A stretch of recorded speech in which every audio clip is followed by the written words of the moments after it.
Oi, gente, tudo bem com vocês?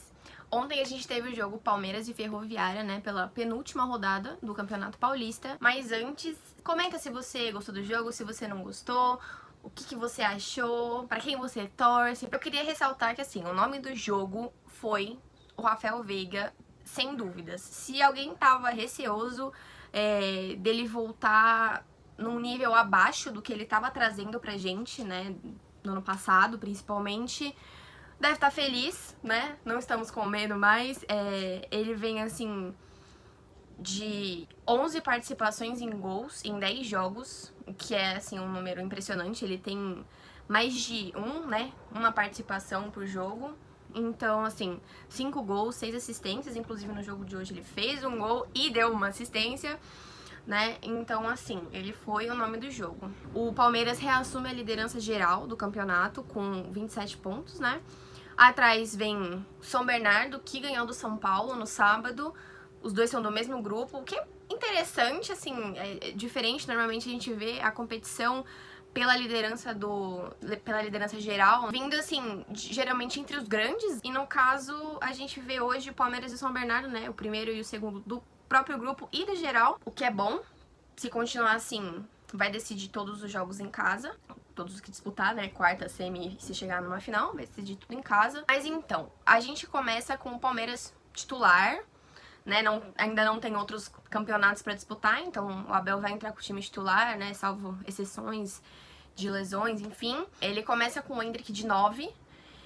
E durante o jogo a gente vê que ele e o Rony vão invertendo. Às vezes você vê os dois dentro da área, às vezes você vê o Endrick de ponta, o Rony de 9 e o Dudu de ponta. Às vezes você vê o Endrick de 9 e o Dudu e o Rony invertendo ali, quem vai pra direita e quem vai pra esquerda.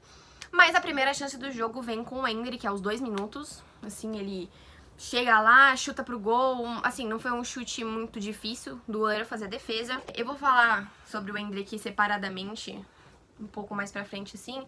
O moleque já tem uma responsabilidade muito grande em cima dele e as pessoas parece que não têm a dimensão das cobranças que elas estão fazendo pra uma criança. Ele saiu no último jogo chorando porque não fez o gol que ele tanto gosta de fazer, que a gente via ele fazendo, né, na base do Palmeiras. O Palmeiras, ele começou o jogo com muita intensidade, né? Tipo, se você teve a primeira chance aos 2 minutos, aos 4 minutos também teve, depois aos 8 com o Veiga. Então, assim, o Palmeiras começou em casa como ele sempre começa, marcação alta. E pra você fazer uma marcação alta e com muita intensidade lá na frente, você precisa ter muita confiança na sua defesa. Não que, assim, a defesa do Palmeiras tenha feito, nossa, um jogo, assim, espetacular. Manteve o alto nível que sempre teve. E isso é um ponto muito importante que vale ressaltar nos jogos do Palmeiras. Se é pra você fazer esse tipo de coisa, você precisa ter muita confiança em quem tá lá atrás com você. O Gustavo Gomes e o Murilo hoje, o Marcos Rocha e o Piquerez na lateral e, obviamente, o Everton, o melhor goleiro do Brasil. Sem dúvida, quem discorda é maluco. O Palmeiras começou com muita intensidade, chutando bastante pro gol.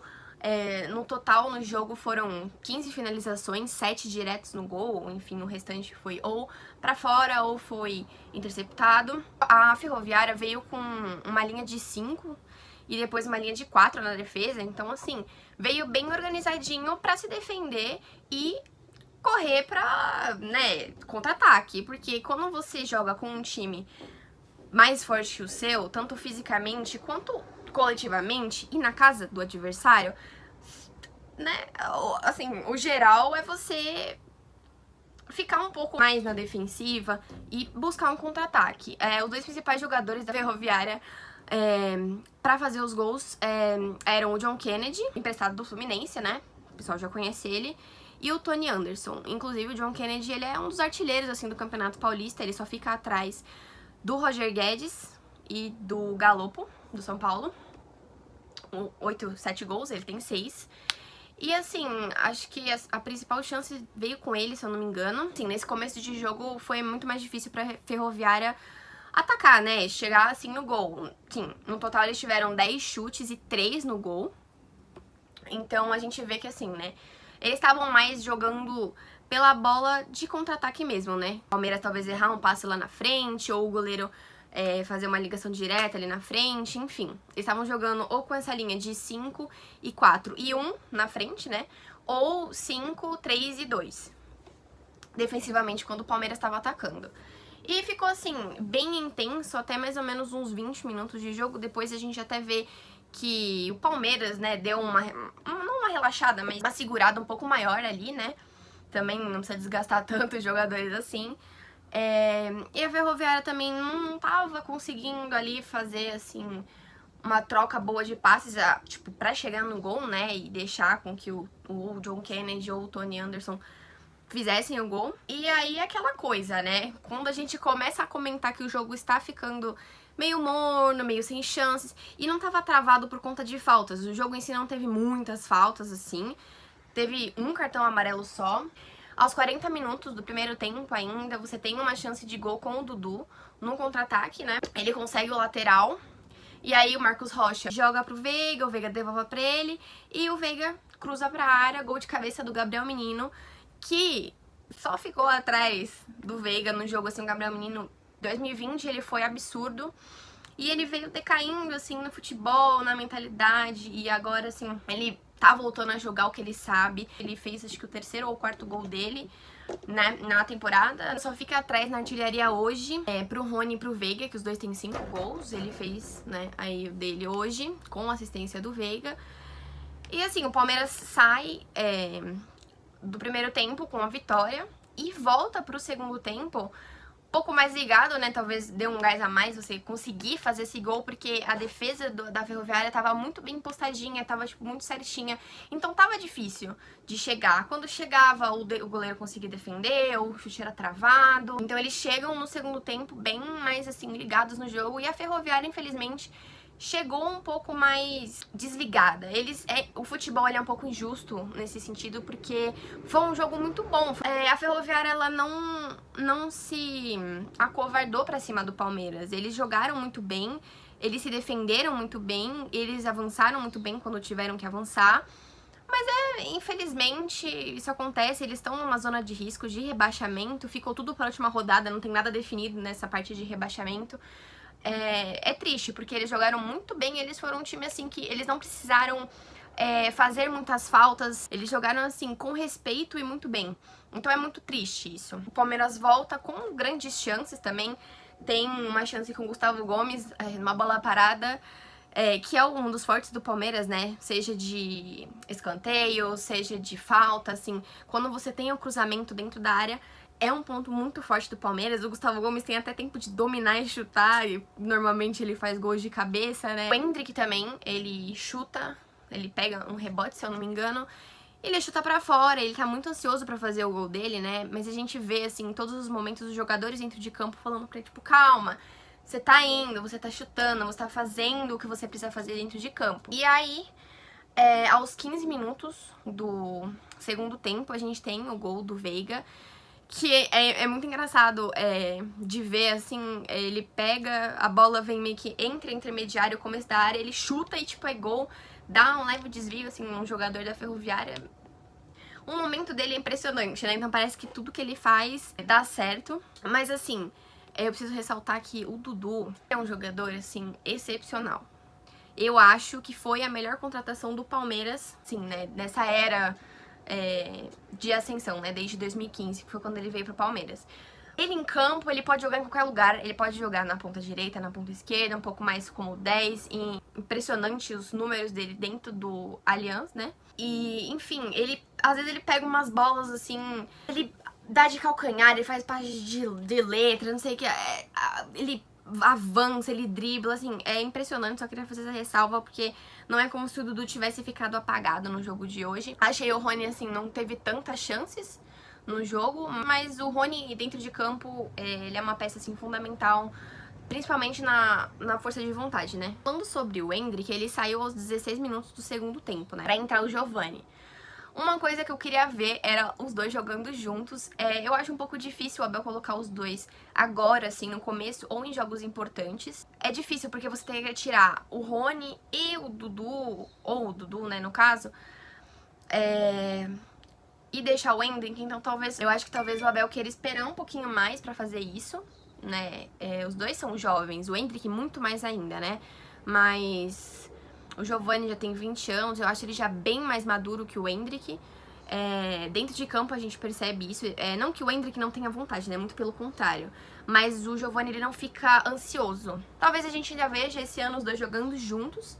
Mas eu acho que talvez num momento em que o Palmeiras precisa entrar com um time mais reserva, né? Talvez ele coloque os dois juntos. Se você observar taticamente as movimentações do Endrick, quando ele não está jogando de 9, porque muitas vezes ele e o Rony fizeram essa inversão, você vê um cara que vai pra cima, um cara que faz cruzamento pra dentro da área, um cara que dribla. É só você ver na Supercopa, né? Ele fez a jogada que originou o pênalti, por exemplo, pro Palmeiras, né? Que o Veiga converte em cima do Everton Ribeiro. Então, assim, ele faz esse tipo de coisa e parece que não é tão valorizada porque ele não está fazendo gol. E é muito injusto, porque aí ele se cobra dele, com 16 anos ele se cobra dele, muitas pessoas cobram dele. Eu acredito que, assim, a torcida do Palmeiras majoritariamente não faça esse tipo de cobrança, porque você vê sempre ele sendo aplaudido pelos lances que ele faz, pelas jogadas que ele faz, pelas tentativas dele. Então, eu acho que a torcida em si não cobra muito ele, mas outras pessoas cobram, a mídia, enfim, o que é injusto com ele. É só você ver dentro de campo, assim, a entrega dele, tudo que ele faz, e eu acredito que se o Abel coloca ele é porque taticamente ele está fazendo o que ele precisa fazer, entendeu? Então, assim, eu acho muito injusto uma pressão tão grande. Recentemente teve o Diego Ribas defendendo ele, que o caso dele foi parecido também, ele começou muito jovem, e eu concordo com tudo que ele falou. Continuar a tentar ser leve dentro de campo, né? E fazer o que ele gosta de fazer e o que ele sabe fazer. Porque ele não subiu pro profissional à toa. Eu acho que as pessoas precisam ter muito mais paciência com ele, né? Ele vai ter muito pra mostrar, mas ele precisa de tempo. Tanto que o Abel, antes de começar a colocar ele nos jogos como titular, ou entrar, enfim, que era uma coisa que a torcida estava muito ansiosa, ele falava, tipo, calma, vai chegar a hora dele entrar em campo.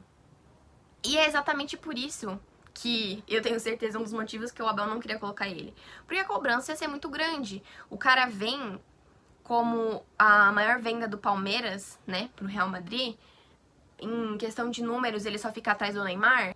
E a pressão vem, e o Abel sabe disso. O Abel, ele sabe fazer uma gestão de elenco muito boa.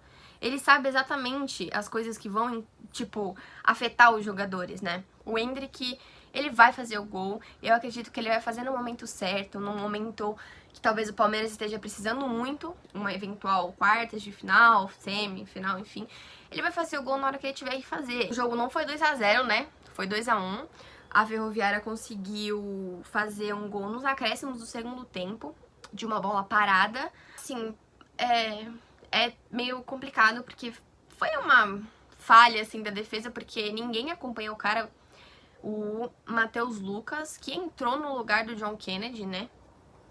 Ele entrou no finalzinho do jogo e ninguém acompanhou, né? Ele sobe, né? Não sobe, mas ele cabeceia sozinho, ninguém acompanhou, então tenho certeza que o Abel ficou puto, mesmo ganhando o jogo. O Abel, ele não gosta de tomar gols, né? Ele não gosta de ver essas pequenas falhas que infelizmente acabam acontecendo, né? Você não pode desligar em nenhum momento no futebol. Mas o Palmeiras sai vitorioso, com uma invencibilidade de 20 jogos dentro do Allianz Parque. Não perde desde julho do ano passado, quando perdeu pro Atlético Paranaense no Campeonato Brasileiro, eu acho. Enfim, conquista parcialmente a melhor campanha do Campeonato Paulista. Resta a última rodada, em que o São Bernardo, se eu não me engano, pega o Água Santa. Posso estar enganada. O Palmeiras pega o Guarani fora de casa. Me conta aqui embaixo o que vocês acharam do jogo, se vocês concordam, se vocês discordam comigo. Me segue nas redes sociais, segue o Pedrinho também, que ele não está aqui hoje para gravar comigo. Mas ele gravou um vídeo sobre o jogo do São Paulo ontem. E é isso.